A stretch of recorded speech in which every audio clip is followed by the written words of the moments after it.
वहां पर हमारी फ्लाइट 3 घंटा डिले हो गई, आगे की फ्लाइट मंगोलिया के लिए।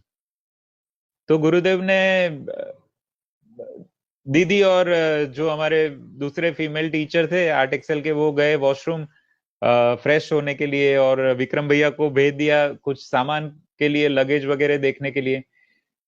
तो मैं और गुरुजी बचे, तो गुरुजी का ब्लैक बैग मेरे हाथ में था। तो गुरुदेव ने कहा चलो शॉपिंग करने चलते हैं। तो हम दोनों शॉपिंग करने गए। तो शॉपिंग करने के लिए एक शॉप में गए, तो गुरुदेव ने वहां से एक बॉक्स लिया कार्विंग वाला, और वो सुदर्शन क्रिया टेप रख सकते हैं ऐसा बॉक्स था वो। तो वो बॉक्स लिया, और वो बॉक्स के ऊपर जो प्राइस लिखी थी वो मैंने देखी, इट वॉज $100। लेकिन गुरुजी ने मुझे बोला वो ब्लैक बैग में से पैसा दे दो। तो मैं ऐसे पैसा $100 निकाला, तो उन्होंने और 400 निकाला, $500 दे दिया उस लेडी को। तो मैं हम लोग वहां से फिर गुरुजी ने बोला लेट्स गो, आगे चलते हैं। हम गए। तो मेरे मन में कंटिन्यूअसली यही चल रहा है, गुरुजी आपने ज्यादा पैसा दे दिया।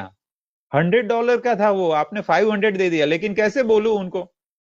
तो उतनी देर में वो पीछे देख के मुझे कहते हैं, जब नारायण साथ में होते तो लक्ष्मी की चिंता नहीं करते। एंड आई वॉज शॉक, मेरे रुआटे अभी भी खड़े हो गए वो याद करके इंसिडेंट्स। तो ही सेड, अच्छा। फिर वो लेडी दौड़ के वापस आई किसी को लेके, क्योंकि उसको लैंग्वेज इंग्लिश आती नहीं थी।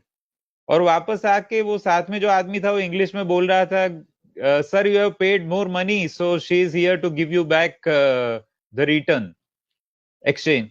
तो गुरुजी ने कहा no no no, keep it keep it. तो वो लेडी थी वो रोने लग गई। और फिर उसने उस आदमी को कहा, और उस आदमी ने गुरुदेव से कहा कि शी रियली नीड्स मनी, क्योंकि इसका हस्बैंड हॉस्पिटलाइज है और इसको पैसों की जरूरत है। And you came as angel. तो मैंने ये विटनेस किया कि कैसे जो लेडी पहली बार गुरुदेव से मिल रही है, गुरुदेव उसको पहली बार मिल रहे हैं, गुरुजी को कुछ शॉपिंग करना ही नहीं था, फिर भी वो शॉपिंग किए, और उसका 4 गुना ज्यादा पैसा उसको दे के आए। और वो भी उसको किस पर्पस के लिए चाहिए था वो भी गुरुदेव को कैसे पता चल गया। So that was something really amazing.